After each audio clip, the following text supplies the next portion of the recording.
রাশিয়ার সম্ভাব্য হামলা নিয়ে নতুন করে উদ্বেগের কথা জানিয়েছেন জার্মানির প্রতিরক্ষা প্রধান জেনারেল কার্স্টেন প্রায়ার। তার মতে আগামী 4 বছরের মধ্যেই নেটো জোটের সদস্য রাষ্ট্রগুলোর উপর রাশিয়া সামরিক আগ্রাসন চালাতে পারে, তবে এটি 2029 সালের আগেই ঘটতে পারে বলে হুঁশিয়ারি দিয়েছেন তিনি। বিবিসিকে দেওয়া সাক্ষাৎকারে জেনারেল ব্রায়ার বলেন, রাশিয়া বর্তমানে বিপুল সংখ্যক যুদ্ধ ট্যাঙ্ক ও গোলাবারুদ তৈরি করছে। প্রতি বছর প্রায় 1,500 যুদ্ধ ট্যাঙ্ক তৈরি করছে মস্কো, যার সবগুলো ইউক্রেনে যাচ্ছে না। এর একটি বড় অংশ মজুত রাখা হচ্ছে এবং নতুন সামরিক কাঠামোর আওতায় সংরক্ষণ করা হচ্ছে, যার দিক নির্দেশনা বরাবরই পশ্চিম অভিমুখী। 2024 সালে রাশিয়া উৎপাদন করেছে প্রায় 4,152 মিলিমিটার ক্যালিবারের আর্টিলারি গোলা।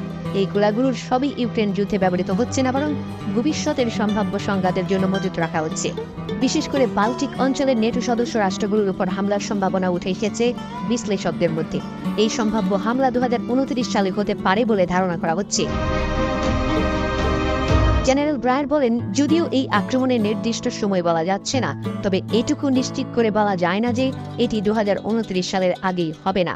তাই ন্যাটোকে এমন প্রস্তুত থাকতে হবে যেন আজ রাতেই যুদ্ধ শুরু হয়ে যেতে পারে। সবচেয়ে ঝুঁকিপূর্ণ অঞ্চল হিসেবে উঠে এসেছে সুওয়ালকি-গ্রাদ। এটি লিথুয়ানিয়া ও পোল্যান্ডের মাঝামাঝি একটি অঞ্চল, যা রাশিয়ার কালিনিনগ্রাদ এবং বেলারুশের মাঝে অবস্থিত। জেনারেল প্রায়ার বলেছেন, এই অঞ্চলে উত্তেজনা ও সামরিক চাপ ক্রমশ বাড়ছে। এস্তোনিয়া যেমন দাবানলের কাছাকাছি অবস্থানে থেকে আগুনের শিখা ও তাপ অনুভব করছে, তেমনি জার্মানিতে হয়তো শুধু দিগন্তে কিছু ধোঁয়া দেখা যাচ্ছে, কিন্তু হুমকি বাস্তব এবং দ্রুতগতিতে সামনে এগিয়ে আসছে।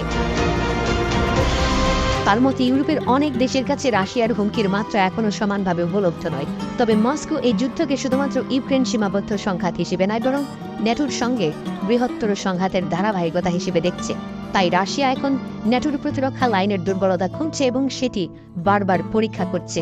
সম্প্রতি বাল্টিক সাগরের তল দেশে থাকা ইন্টারনেট কেবল নষ্ট করা, ইউরোপের গণপরিবহনে সাইবার হামলা চালানো এবং জার্মানির বিদ্যুৎ কেন্দ্র ও অন্যান্য গুরুত্বপূর্ণ স্থাপনায় অজানা ড্রোনের উপস্থিতি এই হুমকির একটি অংশ বলে মনে করছেন তিনি। জেনারেল ব্রায়ার বলেন, এখন আর দেরি করার সুযোগ নেই। নেটো দেশগুলোর উচিত তাদের সামরিক শক্তিকে দ্রুত পুনর্গঠন করা। তার ভাষায়, এখন সময় এসেছে সবাইকে স্পষ্টভাবে বলতে, আমাদের আরও সম্পদ, আরও সেনা, আরও প্রস্তুতি প্রয়োজন। এটি কেবল নিজেদের রক্ষার জন্য নয়, বরং সম্ভাব্য আগ্রাসন প্রতিরোধের জন্য অত্যন্ত জরুরি। এদিকে নেটোর সংহতি নিয়ে প্রশ্ন উঠলেও জেনারেল ব্রায়ার জোর দিয়ে বলেছেন, জোট এখনও একতাবদ্ধ রয়েছে। তিনি বলেন, ফিনল্যান্ড এবং সুইডেনের সদ্য যোগদান তারই প্রমাণ। ইউক্রেন যুদ্ধ শুরুর পর ইউরোপীয় দেশগুলোর রাজনৈতিক ও সামরিক নেতৃত্বে এখন যে ঐক্য তৈরি হয়েছে, তা তিনি তার 40 বছরের কর্মজীবনে কখনো দেখেননি। তবে বাস্তবতা হল, রাশিয়ার বিশাল সামরিক উৎপাদন ব্যবস্থার তুলনায় ইউরোপের প্রতিরক্ষা শিল্প এখনও অনেক পিছিয়ে। সেই ব্যবধান ঘোচাতে সময় লাগবে বহু বছর। একই সময়ে যুক্তরাষ্ট্র ইউরোপ থেকে তার প্রতিরক্ষা ফোকাস ধীরে ধীরে সরিয়ে নিচ্ছে ইন্দো প্যাসিফিক অঞ্চলের দিকে। এই বাস্তবতা সামনে রেখেই এখন প্রশ্ন উঠছে, নেটোর দেশগুলো কি সত্যিই রাশিয়ার আগ্রাসনের জন্য প্রস্তুত হচ্ছে, নাকি উচ্চাকাঙ্ক্ষা আর বাস্তবতার মধ্যে একটি গভীর ফাঁক থেকেই যাচ্ছে?